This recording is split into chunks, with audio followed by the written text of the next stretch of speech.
Finally लगभग एक साल पहले 18 जून को हम लोगों ने डिसाइड किया था कि हम लोग चुनाव लड़ेंगे। और चुनाव लड़ेंगे हम लोगों ने उसके बाद 6 महीने बाद अपने पार्टी को रजिस्टर के लिए आवेदन दिया, लेकिन अभी तक हमारे पार्टी का रजिस्ट्रेशन भी नहीं हुआ।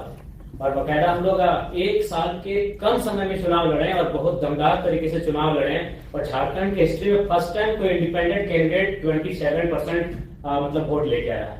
3.5 लाख वोट लेके हम अकेले हैं जिस लोकसभा चुनाव से हम लड़े थे। और कुल मिलाकर हम लोग 8 प्रत्याशी दिए थे और लगभग हमारे 6 प्रत्याशी तीसरे पायदान पर रहे हैं। तो इसका मतलब है कि मैं भारत की तो नहीं कह सकता, लेकिन झारखंड के परिप्रेक्ष्य में कह सकता हूं कि झारखंड बदलाव चाहती है और नो डाउट बदलाव होना चाहिए, क्योंकि झारखंड जिस पृष्ठभूमि से आती है, झारखंड उसके नाम में ही छुपा है। झाड़ यानी जंगल होता है, खंड यानी जमीन होता है। और आज हमारा दोनों चीज संकट में है। जंगल की बात करने वाला कोई नहीं है। उदाहरण आप देख सकते हैं आज हंसदेव जंगल की क्या कहानी है। आज दिल्ली का टेम्परेचर हम लोग 45 पा रहे हैं, 46 पा रहे हैं, बिल्कुल अपने मतलब अपोजिट पा रहे हैं। झारखंड का वातावरण से जब दिल्ली में हम लोग कदम रखे तो बिल्कुल असहनीय लगा और हम लोग को लगा भी नहीं कि 2 मिनट यहाँ ठहर पाएंगे। तो कहीं ना कहीं जो झारखंड का इशू है उसके नाम में छुपा है और लगातार उन इशू पर हम लोग लड़े, उन इशू पर हम लोग बात किए, तभी जाकर जनता ने हमें आशीर्वाद दिया। नहीं तो उन पार्टियों से चुनाव लड़ना जो पार्टियां 40 साल पुरानी है, जो पार्टियां 50 साल पुरानी है, जिनका बूथ स्तर में कार्यकर्ता है, जिनके पास धनबल है, उनसे टकरा पाना पॉसिबल नहीं था। तो मेरे कहने का मतलब है आज भी अगर आप, क्योंकि बहुत सारे लोग कहते हैं कि कई साल लगते हैं राजनीति में आने के लिए, सालों लगते हैं, जूते घिस जाते हैं, माने बाल सफेद हो जाते हैं, इस मिथक को तो झारखंड हमने तोड़ दिया है कि मात्र साल भर के अंतराल में हम लोग 3.5 लाख वोट लेकर आए हैं। और बस अगर हमारे पास एक बेहतर टीम होती तो पहला ही चुनाव हम जीत जाते। ज्यादा अंतर नहीं था, जो जीते वो 4.5 लाख लाए, जो सेकंड में 3,70,000 लाए इंडिया गठबंधन वाले, और हमसे मात्र 20,000 कम मेरा वोट था। तो इस चीज को तो हमने झारखंड में मतलब एकदम क्लियर कट उत्तर दे दिया है कि समय और साल मायने नहीं रखता है, आपकी आइडियोलॉजी मायने रखती है। और हमारी आइडियोलॉजी स्पष्ट थी। हमने स्पष्ट कहा था चुनाव में कि आप जितने भी लीडर्स हैं, क्योंकि सबसे महत्वपूर्ण जो चीज आती है वो इकोनॉमी की आती है। आज हम यहाँ बैठे हैं, चाहे जिनका जो भी डिपार्टमेंट है, हम लोग कोई साधु संत सन्यासी है नहीं, पीर फकीर है नहीं, हम एक सामाजिक जीवन को जीने वाले हैं, गृहस्थ जीवन को जीने वाले लोग हैं। यानी हमारा सबसे जो महत्वपूर्ण विषय है वो इकोनॉमी होगा, हमारी संपत्ति होगी। तो मैंने वही जनता से कहा कि जिन नेताओं को आप चुनकर भेजते हैं आप उनके संपत्ति के बारे में पता करें। आज किसी का दिल्ली में, किसी का रांची में, किसी का विदेशों के कंपनियों से टाइप है।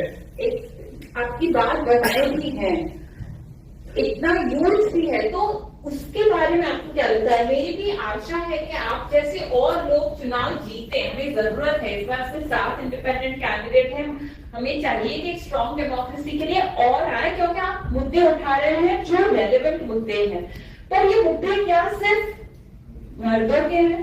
नहीं, बिल्कुल सबसे ज्यादा प्रभावित महिलाएं होती है। क्योंकि मैं झारखंड से आता हूँ, अगर वहाँ बात की जाए तो वहाँ हमारे विधायक मैम जो बैठी आपके बगल में, उनका जो क्षेत्र है वो विस्थापित क्षेत्र है, खनन का क्षेत्र है, माइंस का क्षेत्र है। और जब विस्थापन का बात सामने आता है तो जब लोग विस्थापित होते हैं तो ऑब्वियसली महिलाओं को भी बहुत सारा प्रॉब्लम का सामना करना पड़ता है। मान के चलिए जिस क्षेत्र से विधायक आते हैं उस क्षेत्र है, आपको परिचय देता हूँ मैं, 4 प्रकार की फसलें आती है, वहाँ धान, गेहूं।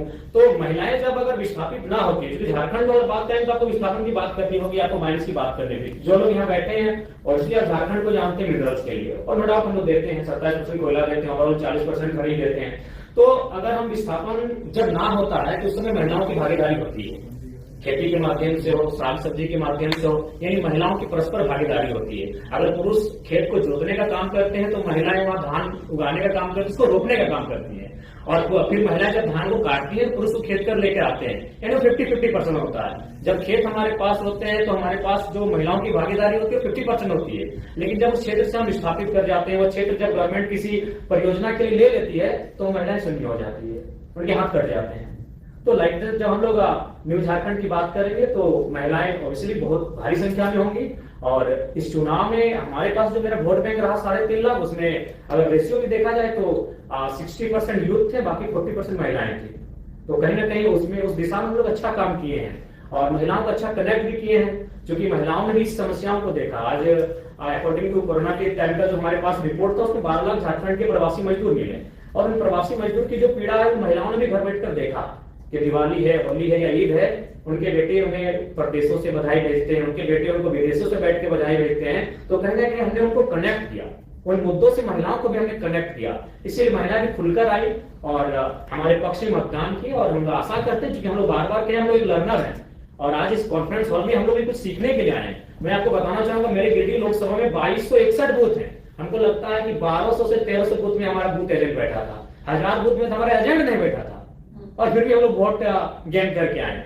तो हम लोग ऑब्वियसली लर्नर पीरियड में है और चीजों को जब हम लोग सीखेंगे और जब इस प्रकार दिल्ली में बैठकर, महाराष्ट्र में बैठकर, अन्य प्रदेशों के जाके कॉन्फ्रेंस में बैठेंगे, सेमिनारों में, संगठनों में हम लोग भाग लेंगे और उन चीजों को जब हम लोग सीख कर जाएंगे, कुछ परिपक्व होकर जाएंगे, तो अपने झारखंड में निसंदेह उसका इम्प्लीमेंट करेंगे और बेहतर करेंगे। हम आशा है कि आज जो प्रबुद्ध लोगों के बीच हम बैठे हैं, जब इनसे हम कुछ सीख कर जाएंगे तो आने वाले झारखंड में विधानसभा चुनाव नवंबर में हम लोग बेहतर करेंगे। और अखबार की सुर्खियों ने भी संदेश दिया है, हम लोग बेशक चुनाव हारे हैं, लेकिन आज 4 दिन से लगातार अखबार की सुर्खियों में यही रहा कि जयराम महतो हार के भी झारखंड के राजनीति के नायक बने। और बकायदा नेशनल न्यूज में हमें स्थान मिला, द हिंदू में स्थान मिला, द ललित भी गई हमारे इंटरव्यू के लिए। और यही नहीं, बाकी जो नेशनल पार्टियां हैं जिनका सिंबल है वो भी अब हम लोग से टाइप करने के लिए इंटरेस्ट जता रहे हैं। लेकिन हमने स्पष्ट कह दिया है कि आपकी आइडियोलॉजी हमसे मैच नहीं करते, हम लोग न्यू पॉलिटिक्स करेंगे, क्योंकि आज हम लोग सिद्धांतिक पॉलिटिक्स की बात करने आए हैं, तो सिद्धांत से कोई समझौता नहीं होगा। 2 चुनाव और हारेंगे, 4 चुनाव और हारेंगे, नहीं जीतेंगे, हमारी जो नई पीढ़ी आएगी वहां से शुरुआत करेगी जहां से हम लोग छोड़ के जाएंगे, लेकिन सिद्धांत से कोई समझौता नहीं। Thank you Jairam ji. Request है झारखंड के चुनाव आपकी पार्टी में, आपके मंच में महिलाओं को, और अगर उसमें हम कोई भी मदद कर सकते हैं, मुझे पता है हर कोई मदद करना चाहेगा, क्योंकि कभी भी कुछ नया शुरू होता है तो आशा का भी जन्म होता है।